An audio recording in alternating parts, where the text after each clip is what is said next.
Technology is moving at a staggering rate. Every time you take a picture, send an email, or double tap a post on social media, that data has to go somewhere. It doesn't just vanish into a cloud in the sky. It lands inside a massive physical data center. And as artificial intelligence explodes, the scale of these facilities is skyrocketing. Today, we're taking an inside look at the incredible infrastructure keeping our digital world alive, from the staggering power and water grid demands to the engineering realities we must solve to keep up.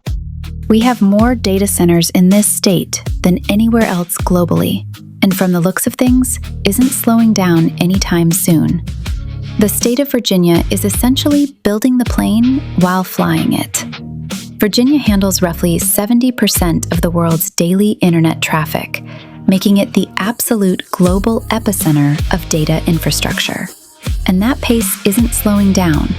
There are currently more than 1,250 active or proposed data centers across the Commonwealth. Because tech giants are moving at a breakneck, hyper-competitive speed to build out infrastructure for artificial intelligence, AI, they are willing to risk severe grid blockages because the financial risk of falling behind globally is a greater corporate threat to them than a local power delay. Virginia's leadership is no longer looking the other way. The state has realized it cannot keep up, resulting in aggressive statewide pushback to force the industry to slow down or pay its own way. For years, regular Virginians subsidized the massive infrastructure upgrades required to route heavy electrical wires to server parks. State lawmakers officially passed major legislative reforms, VAH B1 393, to end this.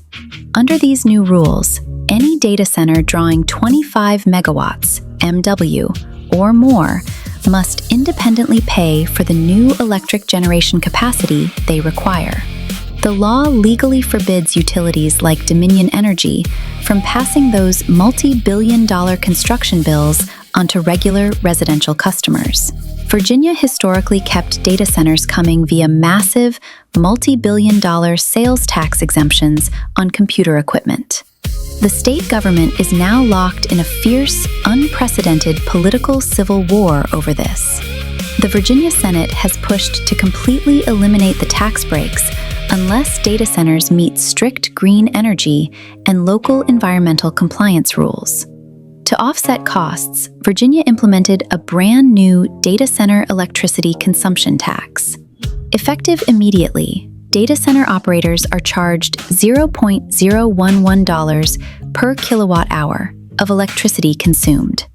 A tax specifically designed to claw back hundreds of millions from the industry to fund public state budgets. The continuous, unmitigated sprawl across Northern Virginia and the Richmond tech corridors forced lawmakers to pass strict new zoning guidelines, Virginia House Bill 153. This legislation establishes a mandatory state permit process for megafacilities utilizing 100 megawatts or more. Crucially, it empowers local town and county boards to mandate strict, independent site assessments evaluating how a data center will impact local ground/surface water, surrounding agriculture, and local historic resources before an approval can ever be granted.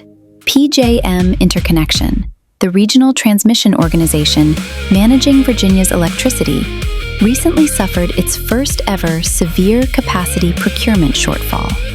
Because data center demand drove a staggering 833% surge in wholesale capacity pricing, PJM's real-time electricity market models are continuously shocked by massive, unpredicted loads. Because the grid operator has virtually zero spare capacity left to support new demand, they are resorting to extreme emergency protocols.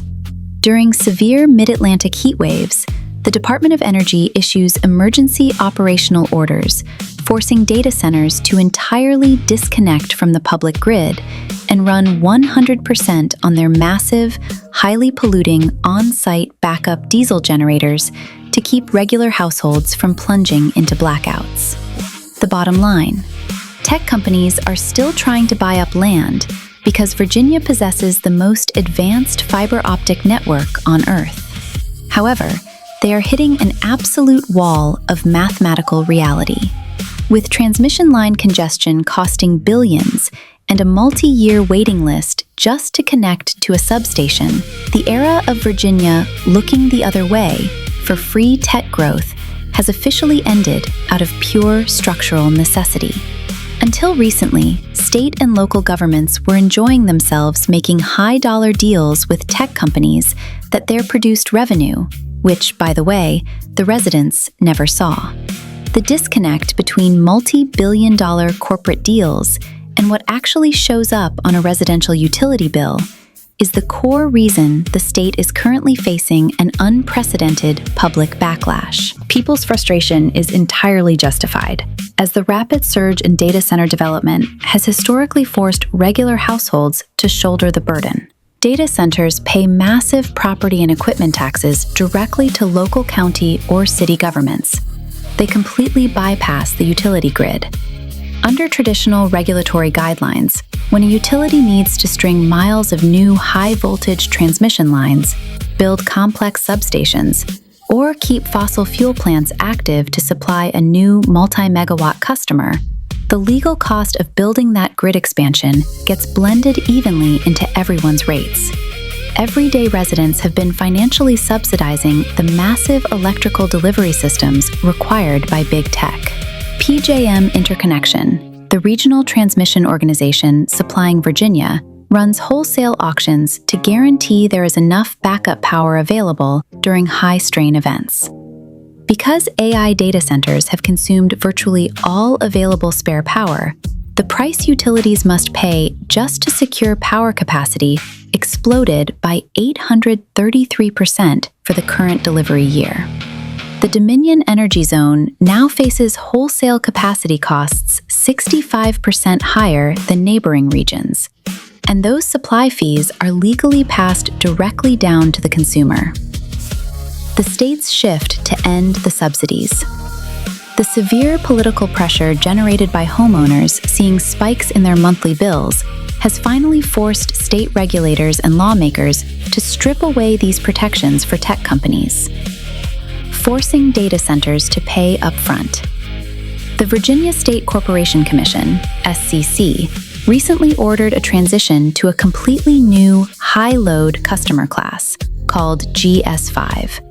Beginning in January 2027, data center operators drawing massive loads are forced to contractually guarantee and pay up to 85% of their projected distribution and transmission grid upgrade costs upfront, legally prohibiting the utility from passing those expansion bills to residential ratepayers. The Commonwealth has officially implemented a strict new data center electricity consumption tax. It forces tech firms to pay a newly active tax on every single kilowatt hour they utilize to fund public budgets directly, while state working groups are aggressively investigating phasing out the industry's multi-billion-dollar equipment tax exemptions altogether. The financial burden shifted onto households over the past year has reached a structural breaking point, forcing the state to rewrite its energy policies to insulate consumers from the massive strain of the AI build-out. Throwing money at a physics problem doesn't change the laws of physics. Charging a data center millions of dollars upfront or shifting the tax burden to tech companies creates a massive new revenue stream for the utility company and its executives, but it does not magically create a single kilowatt of electricity. Virginia does not actually generate enough electricity within its own borders to power itself. So you ask, why is all of this data traffic funneling into Virginia instead of being distributed across the other 49 states? Because the physical spine of the global internet is buried beneath Virginia soil. The proximity to MAE East. In the early 1990s, one of the world's very first primary internet exchange points, called MAE East, was built in Northern Virginia. Because every early tech company had to plug into MAE East to get online, thousands of miles of heavy fiber optic cables were laid directly into Virginia ground. The speed of light limitation. Even though data moves at the speed of light, physical distance still creates latency, lag. For massive cloud systems and AI algorithms, a microsecond delay matters. Tech giants keep building in Virginia because placing their servers directly on top of the world's densest fiber optic crossroads minimizes transmission delay. Virginia Beach serves as the literal landing site for massive undersea fiber optic cables that plug North America directly into Europe, South America, and Africa. Virginia acts as the physical gateway connecting the U.S. to the rest of the world. Virginia has exactly 2 operational utility-scale nuclear power plants. North Anna Power Station, Nuclear Power Plant Mineral, VA. This is the facility you operated by Dominion Energy.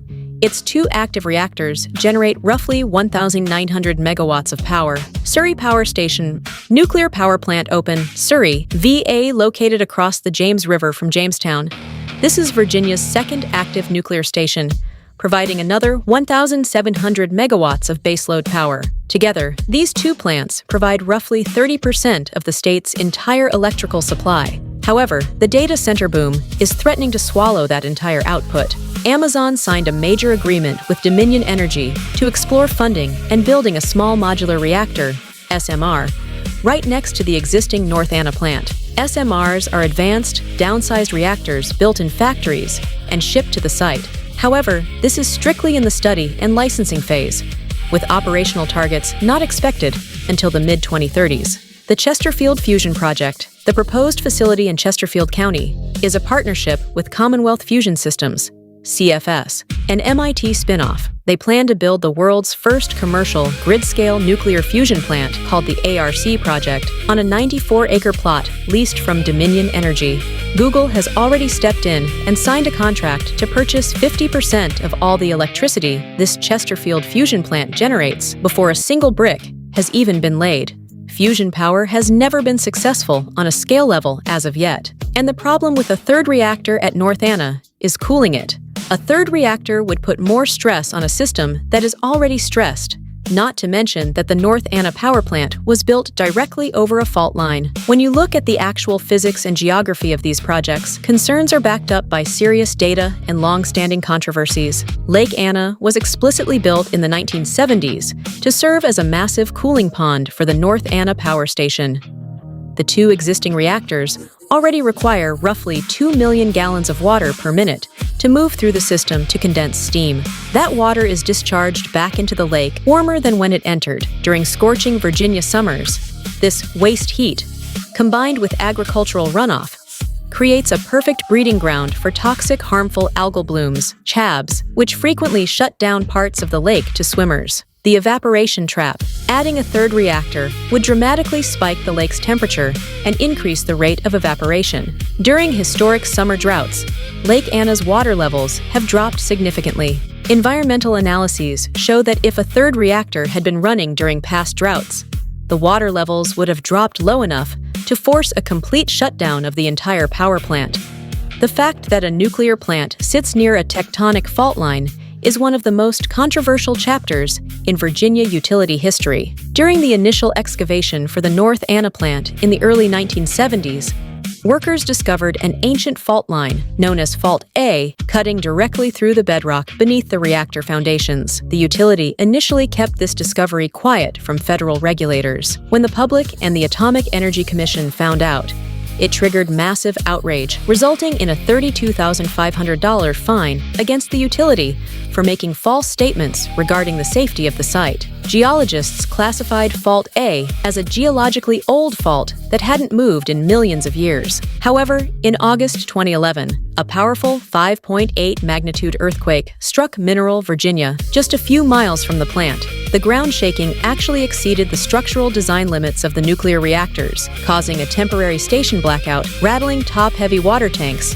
and automatically shutting the reactors down. While the containment structures held and no radiation leaked, it proved that the region's seismic risk was very real. Why are they still promoted? Knowing all of this, why are tech companies and utilities still pitching an expansion at North Anna? It comes down to political momentum and real estate. Because the site is already designated for nuclear power and possesses federal licenses, it is legally easier for a utility to try and solve the cooling and seismic problems on paper than it is to buy brand new land and build a nuclear site from scratch somewhere else. When data centers become operational, they change the local water dynamics on two fronts: massive consumption of clean river water and the return of highly concentrated, chemically altered wastewater back into the system. Because Henrico County and Richmond source their drinking water directly from the James River, the environmental and utility impact of this industrial life cycle is a major focal point for local leaders and residents. Primary potential effects on the current water supply and ecosystem include the concentration effect on contaminants. Most data centers utilize evaporative cooling towers. Clean water is pulled in from the municipal supply to cool the hot servers. As the water absorbs heat, a massive percentage of it evaporates into the air as steam. While the water evaporates, the minerals, solids, and background contaminants do not.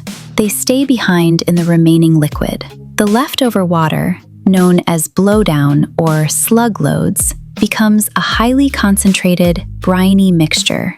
When this water is discharged back into Henrico's wastewater system, it carries a much higher concentration of dissolved solids and minerals than the water that originally entered the facility.